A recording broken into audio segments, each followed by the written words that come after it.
Welcome to Lyme Time. I'm Allie from the Tick Chicks. We are all more than Lyme disease and chronic illness, and together we stand with you to overcome and rise. I'll bring you closer to the experts in cutting-edge treatments and even a few unexpected ways of healing. I'll ask the questions you want answers to regarding Lyme disease and successful ways of getting you closer to 100%. We are in this together and will not be defined by Lyme. Today on Lyme Time, I'm honored to welcome Dr. Chris Winfrey. Dr. Winfrey is a neuropsychiatrist in private practice in Marlton, New Jersey. He earned his medical degree from the University of Arkansas, go Hogs, in 2011 and completed his psychiatric residency at the University of Texas Southwestern and Cooper University Hospital. He is an advanced candidate in psychoanalysis at the Philadelphia Center for Psychoanalysis and has additional training in functional and integrative medicine from the Institute for Functional Medicine. Dr. Winfrey has also received specialized training, this is what I love, in environmental medicine through the National Association of Environmental Medicine and peer mentorship teaching groups and the treatment of infectious encephalitis, PANDAS, through the International Lyme and Associated Disease Society. Dr. Winfrey combines his expertise in these areas to treat conditions such as traumatic brain injuries, cognitive impairment, PANDAS, mold toxicity, and refractory depression, focusing on rehabilitating the brain and restoring mental function. He has a strong interest in advanced training in racial and cultural psychiatry and has presented on these topics in various forums. In addition to all of this and his medical practice, Dr. Winfrey is passionate about the intersection of theology and psychiatry, working to bridge the gap between faith traditions and psychiatric practice at both APA international meetings and within faith communities. He's currently exploring the relationship between psychosomatic and somatopsychic processes, specifically how microbial and toxic influences impact psychological thoughts, schemas, and neuropsychiatric conditions. Oh my goodness. Welcome, Dr. Winfrey. Welcome. Thank you so much. What a beautiful and glorious introduction that was. I wanted to get it all in there because you just have a wealth of information. You are passionate about what you're learning and what you're conveying to your patients. You are the attending psychiatrist and medical director at New Image Wellness, and I welcome you to Lyme Time. Thank you for having me. I'd like to start out by just asking a basic question. How did you get into this field? I started out doing traditional, conventional psychiatry and psychoanalysis, and I thought, I was going to carve out a psychoanalytic practice, have a little medication management on the side. And I then got moved into a moldy office. One of the first office I was in, got really sick. And from there, I went on a journey to try to figure out what happened and why. And it landed me into this space to learn about infections and toxins and how that impacts the body. So as I looked into that for myself, I started noticing some of the patients were having some of the similar symptoms and things as me, and they weren't really recovering with the traditional treatments. And so I just started exploring patients coming in the door, just started testing everybody. And then lo and behold, just about everybody in my practice had something going on that was very similar. It's interesting because one of my favorite sayings is healed people heal people. And I love speaking with medical doctors that have walked the path that so many of my listeners are going through right now. All kinds of invisible illness and undiagnosed and misdiagnosed illness for many years in some cases. And so I really welcome your expertise here. Let's talk a little bit about, just for everybody who doesn't have an understanding of this, how does conventional / Western allopathic medicine differ from integrative, functional, and environmental psychiatry? Yeah, it's a really good question, and I think a very important question. I think in much of conventional training in general is very similar from one specialty to the next, where we look more phenomenologically at a condition. We look at a description of symptoms or patterns, we put it into a constellation, and then we call it some sort of name. And then drug companies go out and they search for some sort of mechanism that's supposed to speak to that phenomenon. They come up with some sort of treatment, and then they get FDA's approval or not for that, and then they roll out a sort of treatment plan. So someone comes in who has major depressive disorder. Um, we look at a constellation of symptoms from depressed mood, maybe suicidal thoughts, guilty incriminations, um, hopelessness, despair, fatigue. And we say, oh, you have those collection of symptoms, at least 5 for greater than 2 weeks. It's impairing your life, etc. You have major depressive disorder. And according to this rubric over here, I should start with Prozac, or I should start with Zoloft or something like that, and see how it goes over the next month or two. So you have that process. And then, so there's some inherent assumptions in conventional psychiatry that when people come in the door, the reasons why they feel the way they feel is because of trauma, stress, genetics that oftentimes not really investigated and proved or confirmed, um, and relationships. So relationships, stress, genetics, and trauma, oftentimes the 4 things that we tell people what's going on with them as to why they have PTSD or why they have major depressive disorder, or even if they have bipolar disorder, they had a genetic sort of predisposition that got triggered by stress in college or something like that. And that's kind of the explanation. And many people come in and maybe they get a questionnaire, maybe they don't, they just get a clinical interview.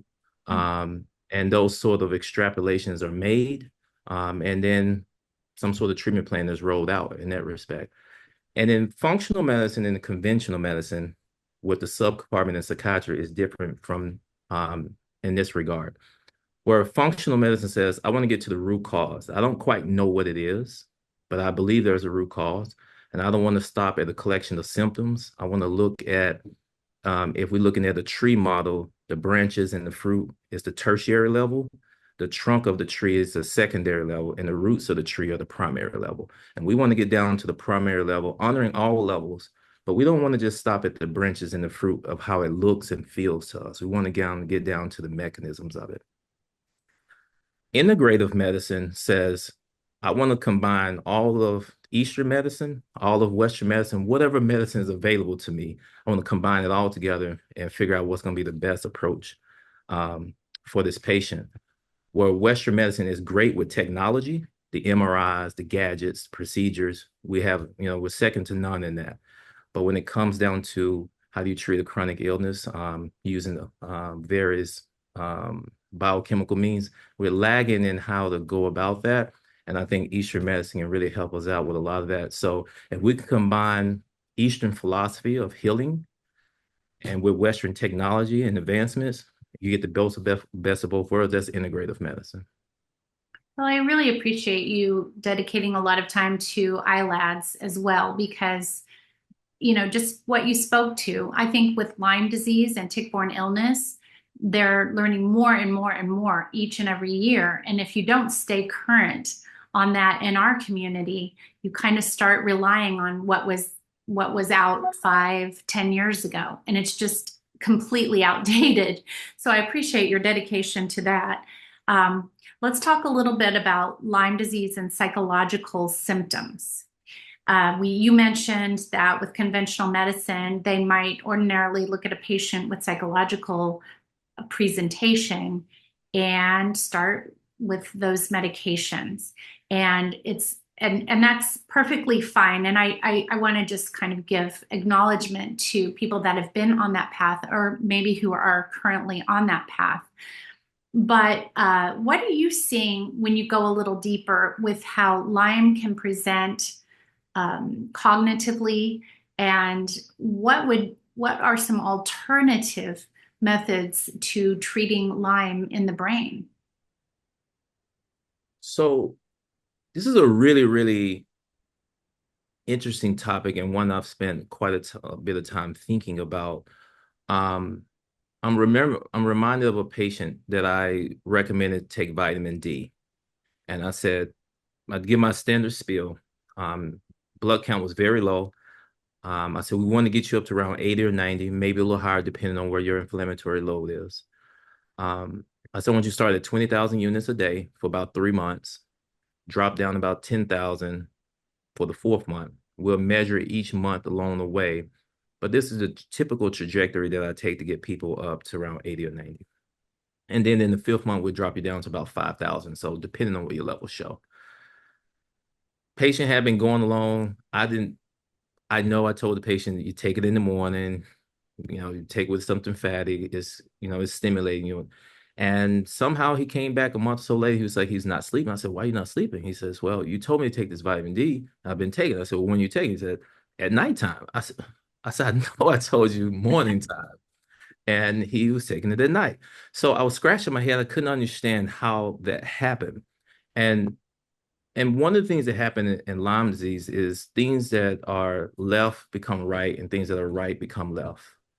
Things that are supposed to be the morning become the night become morning, etc. So they reverse things quite a bit, and the way things are heard or processed oftentimes very differently. And it has something to do with how Lyme impacts cognitive transmission of information and how it's going from one side of the brain to the next and being processed. And so this sort of left-right confusion is something that really stands out quite a bit and drives a lot of cognitive impairment in patients in terms of how they hear instructions, how they communicate, how that impacts their socialization. And so when you're working with somebody, and trying to relate them in their story, it can be really confusing in the Lyme world. Everything is kind of all twisted around in ways, and it makes it hard for them to articulate their story and then to feel like someone is relating to them in that respect. And that drives a lot of disconnection and social isolation in that respect. And so we spend a lot of time, I think, trying to understand those sort of processes and how a person, not only what they're thinking, but how they're thinking and how it came to be in that respect. Um, so that's one particular portion that I will highlight there that I really think is really important to note. Um, when you say alternative, tell me more about what you mean when you say alternatives. For instance, uh, for instance, let's say somebody doesn't want to take, they're presenting with mental conditions. They're presenting all of a sudden. A lot of times when their Lyme gets triggered or when they are infected with Lyme disease, they will.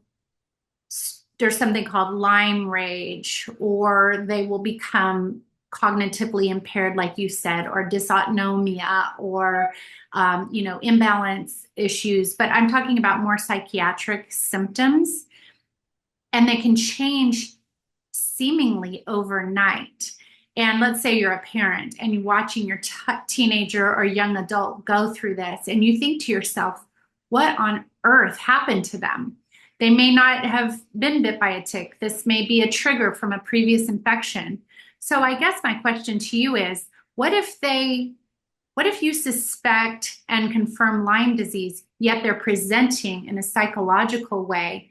What other things would you recommend doing if they don't want to take the Zoloft and those kinds of conventional medicines that may not be getting to the root of their problem? Yeah, so I will tip my hat to the psychotropics in the way that you mentioned. Sometimes they're absolutely necessary in cases of suicide, psychosis, mania. We really can't bypass those particular states of mind and look for alternatives because the consequences are dire as we're in search for something that's alternative. So we have to go through something that's going to really help regulate sooner than later. The antidepressants and some of the other mood stabilizers sometimes can work wonders and just do exactly what we would like for them to do. And then sometimes it can be a hit and miss. Sometimes people with Lyme have intolerance to these medications, and it makes it very difficult for them to tolerate the medicine at all or at usual doses, and they might need microscopic doses of some of these. So some people can benefit tremendously in this process from the psychotrope, and some, no matter what, it's just not connecting and there are a lot of reasons for that. So some of the things that I like to do different than that, depending on how they're presenting and things of that nature.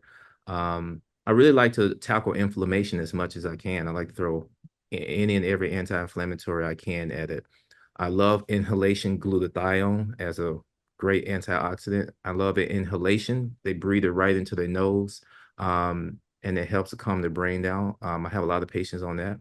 I love peptides like VIP. I learned about that in mold treatment. It helps a lot and very well in Lyme, and I use it at very dilute doses of 1 to 100. It helps wonders with the brain inflammation and helping with cognition. Um, Low dose naltrexone is really good and can be very helpful. Um, the hormones are very, very important, such as cortisol, which is one of the most essential hormones that are dysregulated in Lyme disease, and one that I like to really try to make sure we're regulating as soon as possible. And many come in have adrenal dysfunction, some to some degree, and so their cortisol levels are dysregulated. And I like to really make sure that that's on board because that is our primary hormone that's regulating our immune system as well as our inflammatory system. So those are some of the places I like to start. Obviously, I think getting involved with the herbals have a lot of anti-inflammatory properties, things like Japanese knotweed, and many others I like to use. Um, I think when it gets down to whether or not there's a combination of mast cell activation or not, we want to look at the agents that really help regulate inflammation that's coming from mast cell activation as well. Um, but you have to, in some ways, I think, really be thinking about inflammation and chronic inflammation in Lyme disease and getting on top of it sooner than later. Many patients coming to me as a psychiatrist are first and foremost thinking about wanting their brain to have some recovery and function, and the impairment is oftentimes pretty intense. Yeah, I know that is a concern in our community. We've had people feeling as though there is not a lot of help out there, or that they're misunderstood, or they come in with presenting in a certain way, and yet their physicians are writing it off as a mental illness. And they're saying, I want to look deeper. This isn't me. This isn't like me. And their doctors aren't necessarily willing or able to look into the root cause, which could be Lyme disease, And if you do combine it, like you mentioned earlier, with mold illness, that's a big perfect storm for feeling and presenting as though maybe you do have bipolar, or maybe you do have long-term depression, or maybe you do have psychosis, but you're not, but it's actually not. It's actually derived from Lyme disease and an infection in the brain, or inflammation in the brain, inflammation in the heart, those kinds of things. So Let me comment on that. So let's say someone that comes in with psychosis. If I experience somebody that has psychosis, what I don't know is what's causing it. And if you look into the DSM says before you diagnose someone with schizophrenia, you have to make sure you rule out all medical reasons and things of the nature, which Lyme disease will fall into that category. And it's the same thing for bipolar disorder. In the criteria, there's an exclusionary criteria that says, well, you got to make sure this is not coming from a general medical condition, drugs, infections, etc. So if someone comes in with mania or psychosis, they're coming in just strictly with psychosis or mania. At that point, they do not have schizophrenia or bipolar disorder or anything like that. I don't know that at that point. After a diagnostic workup along with a history, and I get something like Lyme in their sort of history, and I see that they have it, at that point, I need to in some ways have a sort of neutral position that this is a symptom of mania. Mania is a constellation of sort of traits coming together, and this is a symptom cluster that could be coming from an underlying chronic infection that's triggering various parts of the brain. And so I think for many people, they do go down this path of having the diagnosis of bipolar, so which puts them on a certain trajectory not to look deeper. And I think having a sort of neutral position of kind of looking at things like a symptom cluster and remembering that part of the DSM say you have to do all these other exclusionary criteria and rule out things, I think will be helpful. But that oftentimes doesn't happen that way. Hmm.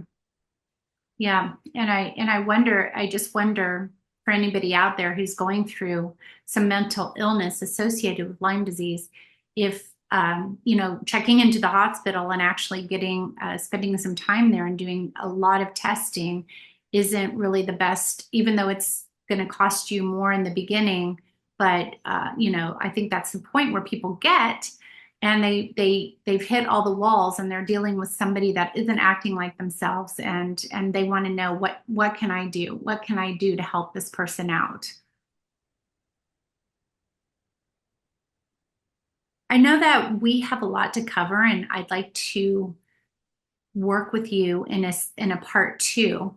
But before we go into that, I'd like to know what are some of your sort of closing thoughts on Lyme and psychological symptoms, and with regard to relationships. Um, this disease affects the family, and it affects, how you are as a parent, how you are as a child. Um, many people out there are dealing with Lyme disease, and they're not believed by their own family members that they even have Lyme disease. They're written off as kind of crazy or the hypochondriac, or, oh, it's her back this day, it's her eyes this day, it's her, and they're not really realizing that it's a systemic breakdown of their entire body, their tissues, their bones, their joints. Everything is failing them all at once. And it really does lead to cognitive and mental health disorders if they don't find that support. So how would you talk about Lyme and relationships to the listeners out there that are really suffering right now? So I do have a psychoanalytic background. I've been in that field for uh, over 10 years, maybe about 13 years now. And so we think a lot about development from birth to death. And we think a lot about how the mind is developing and the things that shape it. And so it's pretty cool, I think, working with kids, and you can kind of see how kids shift and change in treatment. And then adults are shifting a little bit differently. So it's not as visible, some of the changes and things to the naked eye as much in adults. One of the things that I think has stood out to me about Lyme disease is how it first and foremost impairs psychological and emotional development. Um, and one of the, I think, interesting things about why it's so hard to think about infections and how it impact you mentally is that we are in some ways dissociated from an environmental model in our country. Years ago, it was quite known that when the plague was going on, chickenpox was an issue, smallpox was an issue, polio, all these sort of infections that wreaked havoc through communities and cities and throughout the world years ago. It was very clear that there was a microbial process, a toxic process that can impact you mentally. Things like syphilis was well known years earlier, and how they impact you and turn you into a mania, turn you into a psychosis, or turn you into a dementia. All those things were known. When we began to shift and have this technological revolution, the scientific revolution took off. We have this advancement in technology and all these other theories and things about why people are sick pops up. We have enzymes and DNA and all these sort of things. We became more and more dissociated from living in a very natural way. We are not thinking about the environment as much as how it impacts us as they did years ago. And now it makes people in some ways confused about how to find the source. So one of the struggles psychologically is when you can't put your finger on the source of the problem. It drives an enormous amount of shame. It drives an enormous amount of confusion. I know something's wrong, but I can't figure out why. And I'm being told it's this when it's actually that. And if you have three groups of people, the properly diagnosed, the misdiagnosed, and the undiagnosed, the misdiagnosed person will suffer more because they have more work to do to get to where they need to be. They have to unlearn something they thought was true and then relearn what's actually true as to what's going on with them, which is not the same trajectory that an undiagnosed person has to in some ways encounter.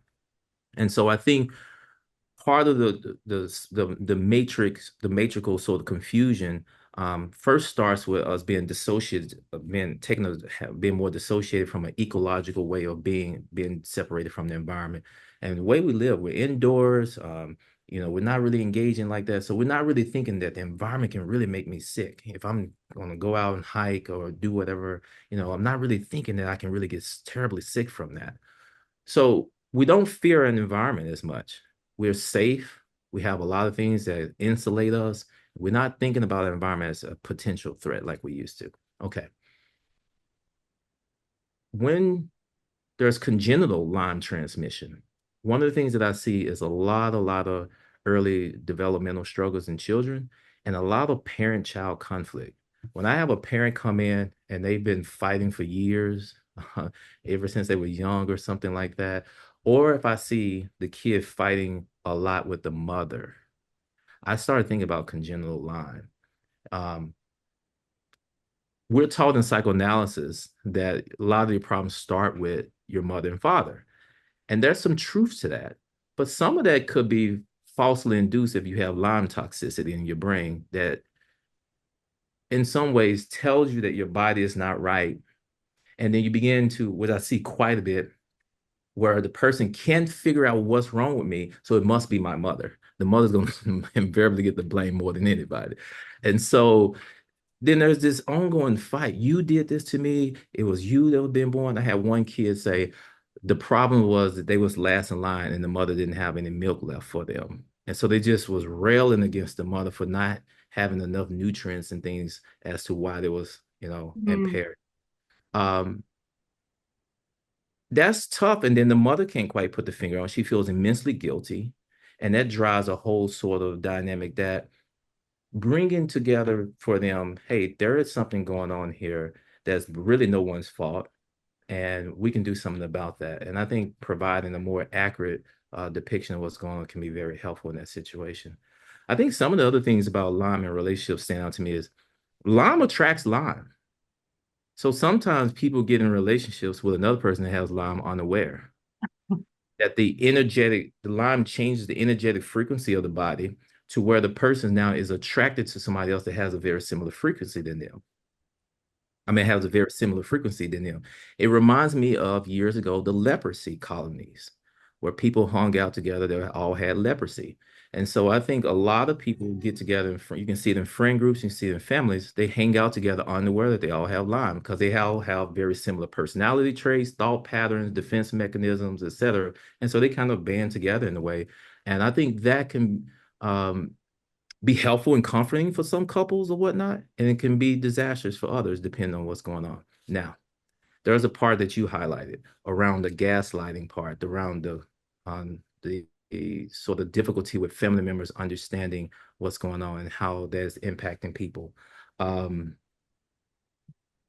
I think that boils down to how we're understanding some of the things that I said earlier, how we're understanding what shapes a person, what causes problems, how problems start, gender differences and how women are impacted oftentimes more than men and differently than men.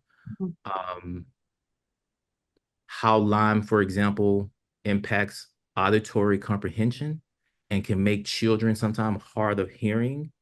And so you're just talking and talking and talking, and the child is not hearing you. They're not comprehending what you're saying. And that drives a lot of problems with parent and child or in dating relationships too. I think that it's hard to believe that something so microscopic can be so destructive. And when we can't see something, it's hard to believe something you can't see. And seeing is one of the most primitive belief systems that we have.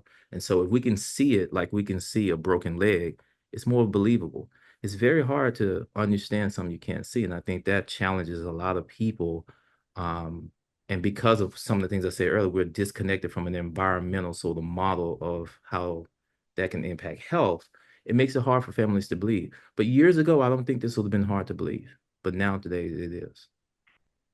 It's one of the tragedies about Lyme disease. And we're working hard on our side of things, the non-medical side of things, to just really help that stigma of people suffering. They're suffering tremendously, yet they look completely normal on the outside, and their blood work and their labs are all normal unless they go and do further testing to uncover Lyme disease and tick-borne illness. Many tick-borne illnesses are even worse than the Lyme bacteria. So we have a long way to go, but because of physicians like you, we're making a lot of progress.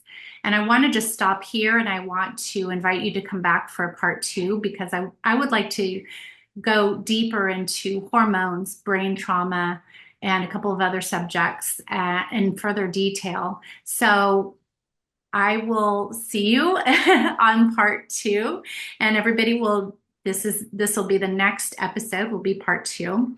And Dr. Winfrey, I just appreciate your time.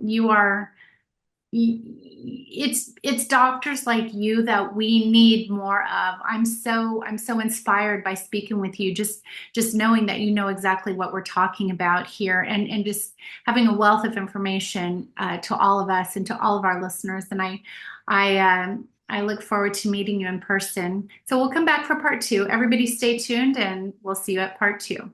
Thank you. Thank you for listening to this episode of the Lyme Time Podcast. If you like what you heard, please subscribe on your favorite platform to be notified of new episodes. Remember, this is not intended to be medical advice. Take your findings to your provider to see if something is right for you. No two bodies heal the same, and your doctor knows you and your labs best. You can find out more about the Tick Chicks at thetickchicks.com, and if you subscribe there, you'll be notified of upcoming events like the in-person Losing Lyme retreat that I host. I also have shopping pages dedicated to helping your at-home symptom relief, as well as a private support group. Join the Tick Chicks tribe on Instagram, YouTube, Meta, TikTok, Pinterest, and X. You are not alone.